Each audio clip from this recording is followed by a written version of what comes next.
Hello everyone, good morning and welcome back to my channel. কেমন আছো সবাই? আশা করি সবাই ভালো আছো ও সুস্থ আছো। আমিও মোটামুটি বেশ ভালো আছি। শুভপ্রিয়া ক্রিয়েশনের আর একটা নতুন ব্লগে তোমাদের স্বাগত। যে যেখান থেকে ভিডিওটা দেখো না কেন, তোমাদের সবসময় ওয়েলকাম আমার এই ছোট্ট ব্লগে। বন্ধুরা, পুরো ব্লগ জুড়ে থাকার অনুরোধ রইল। আই হোপ আজকের ব্লগটা তোমাদের ভালো লাগবে। তো এখন বাজে সকাল 7টা। আজকের ভিডিওটা এখন থেকে স্টার্ট করলাম তোমাদের সাথে নিয়ে। আজকে সকাল থেকেই ভিডিও শুরু করলাম। গতকাল কোনো রকম ভিডিও আপলোড দিতে পারিনি, কারণ আমি একটু বাড়ি ছিলাম না, একটু বেরিয়েছিলাম, তো সেই কারণে সব কিছু তো তোমাদের সাথে শেয়ার করি না, তাই তোমরা জানতেও পারো না। আস্তে আস্তে না এবার থেকে সব কিছুই শেয়ার করব, মানে আমি চেষ্টা করব শেয়ার করার। কিন্তু যখনই আমি কোথাও বেরোই বা যাই করি না কেন, সেই মুহূর্তটা মানে আমি এতটাই তাড়াহুড়োর মধ্যে থাকি যে কোনো কিছুই তোমাদের সাথে শেয়ার করা হয় না।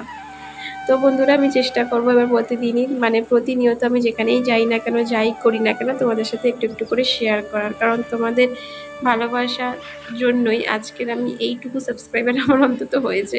তো যাই হোক, সব কিছু জানা তোমাদের অধিকার। আর একটা কি, অনেক বন্ধুরাও আমার ব্যাপারে অনেক কিছু জানতে চাইছো কমেন্ট করে করে, কিন্তু আমি কোনো কিছু রিপ্লাই দিতে পারছি না। তো আমি এখন থেকে চেষ্টা করব প্রতিদিনই তোমাদের কমেন্টের রিপ্লাই দেওয়ার। আর ভিডিওর মাধ্যমে তোমরা ভিডিও দেখতে থাকো, সব প্রশ্নের উত্তরই তোমরা পেয়ে যাবে। যেমন গত দুদিন আগে একটা বন্ধু কমেন্ট করে আমার ব্লগে বলেছিলে যে আমার পুজোর মার্কেটিং হয়েছে কিনা। না বন্ধু, আমার এখনও পর্যন্ত কোনো কিছুই কেনাকাটি হয়নি। আমি পার্সোনালি কিছু নিজের কাজের মধ্যে এমনই ব্যস্ত হয়ে পড়েছি যে পুজোর কথাটা আমি মাথাতেই নেই। কিন্তু হ্যাঁ, যেহেতু আমার বাচ্চা কাচ্চার ঘর, তো আমাকে তো কেনাকাটি করতেই হবে। তো যাই হোক, গল্প করতে করতে দেখো বাসি ঘরটা ঝাড় দেওয়া হয়ে গেল, তার সঙ্গে কাপড়গুলো ভিজানো হয়ে গেল। এখন আমি মুখ ধুয়ে তারপর 2 কাপ চা বসাবো। মানে অনেক কিছুই কাজকর্ম রয়েছে, একটু একটু করে সবটাই তোমাদের সাথে শেয়ার করব। কতটা শেয়ার করতে পারবো সেটা এখনো পর্যন্ত বলতে পারছি না। তো চাটা তো দূরের কথা, এখন আমি রান্নাঘরে পরোটা বেলছি, দেখতে পাচ্ছ, কারণ আমার ছেলের পরীক্ষা। তো ওকে তাড়াতাড়ি করে আমাকে স্কুলে রেডি করে পাঠাতেও হবে। তো 10:30 থেকে যেহেতু পরীক্ষা, এখন ঘড়ির কাঁটায় ওই 9টার মতো বাজে। আসলে ওর খেতে একটু লেট হয়। তার সঙ্গে সকালবেলা ঘুম থেকে উঠে ওকে একটু পড়তেও বসিয়েছি, কারণ বুঝতেই পারছো বাচ্চাদের তো ভোলা একটা অভ্যাস, যাই পড়াই না কেন সবই ভুলে যায়। তো সেই জন্য আজকে ঘুম থেকে উঠে ওকে একটু পড়তে বসিয়েছিলাম, যেটা আমি তোমাদের সাথে শেয়ার করতে পারিনি।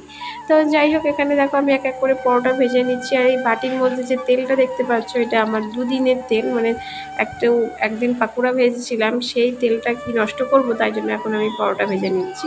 সকাল সকাল দেখতেই পাচ্ছ কত আনহেলদি খাবারগুলো আমরা খাই, কিন্তু কিছু করার নেই। কেন তো আমরা তো বাঙালি, তাই না?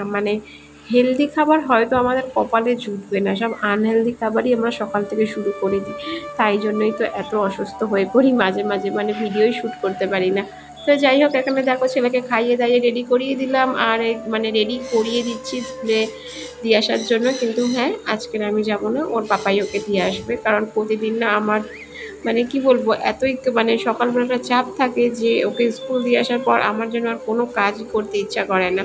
তখন যেন মনে হয় আমি আধা ঘন্টা 1 ঘন্টা বসে থাকি। তাই জন্য ওর পাপাকেই বলেছি আজকে দিয়ে আসতে, নাহলে ও যদি দিয়ে আসে তাহলে আমাকে আনতে যেতে হবে। তো ভিডিওটা একটু দেখতে থাকো, আশা করি তোমাদের ভালো লাগবে।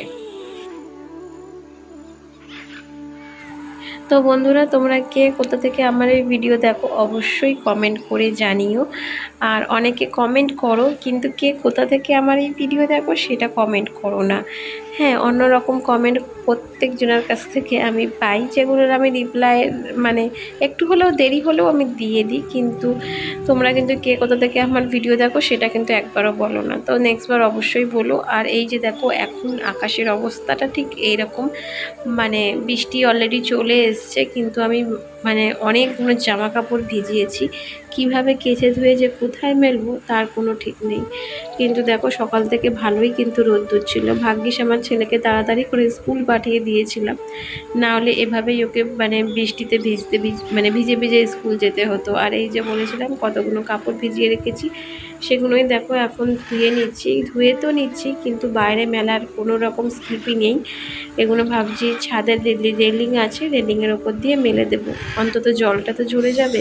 খুব অসুবিধা হয় জানো তো বর্ষাকালে এই জামা কাপড় মানে ধোয়া কাচা মেলা ভীষণ অসুবিধা হয়, কিন্তু কিছু করার নেই। বাসি জামা কাপড় অনেক কয়দিন আর রাখবো, এগুলো 2 দিনের জামা কাপড় এখন ধুচ্ছি।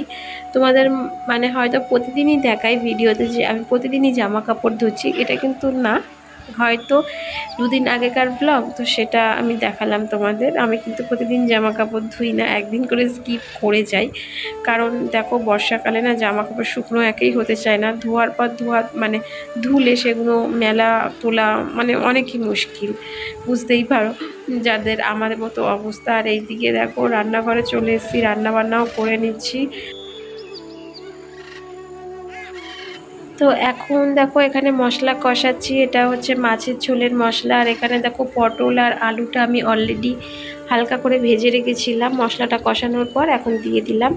আর এর মধ্যে সেরকম কোনো মশলাও নেই, টমেটো আর জিরে বাটা আর আদা বাটা রয়েছে, আর অবশ্যই কাঁচা লঙ্কা নুন হলুদ রয়েছে।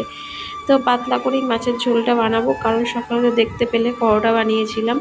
কি বলো তো সকাল সকাল যদি একটা হেলদি খাবার খাই, তাই দুপুরের লাঞ্চটা একটু মানে কি বলবো একটু মশলাদার খাবার খাওয়া যায়, কিন্তু সকালে যদি একটু তেলের জিনিস খেয়ে নিই, তার মধ্যে যদি দুপুরবেলাও একটু কষা কষা করে রান্না করে খাই, তাহলে তো ব্যাস শরীরের 12টা আরও বেজে গেল।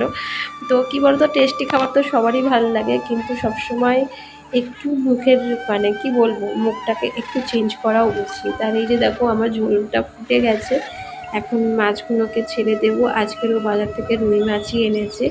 অনেক সময় তোমরা দেখবে বেশিরভাগ সময় পাবদা মাছ রান্না করি, বিশেষ করে আমার ছেলের জন্য ওটা করি, আমার ছেলে খুব ভালোবাসে খেতে। কিন্তু আজকের একটু চেঞ্জ করলাম মেনুটা।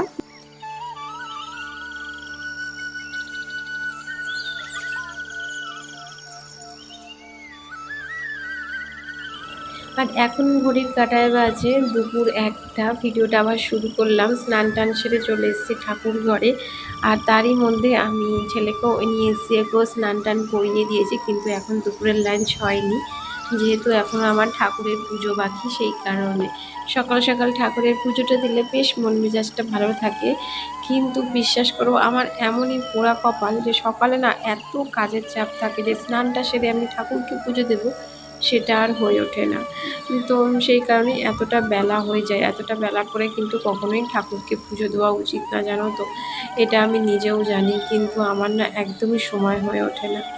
তো যাই হোক, ঠাকুর যেভাবে রাখবে সেভাবেই তো থাকবো, তাই না বলো? আর যেভাবে পুজো চাইবে সেভাবেই দেবো, কিছু তো আর করার নেই। আর ওই যে দেখো আমার ছোট্ট ওখানে গোপু সোনা রয়েছে।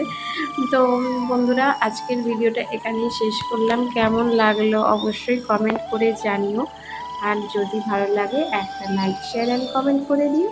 তো আবার দেখা হবে নেক্সট ব্লগে খুব তাড়াতাড়ি।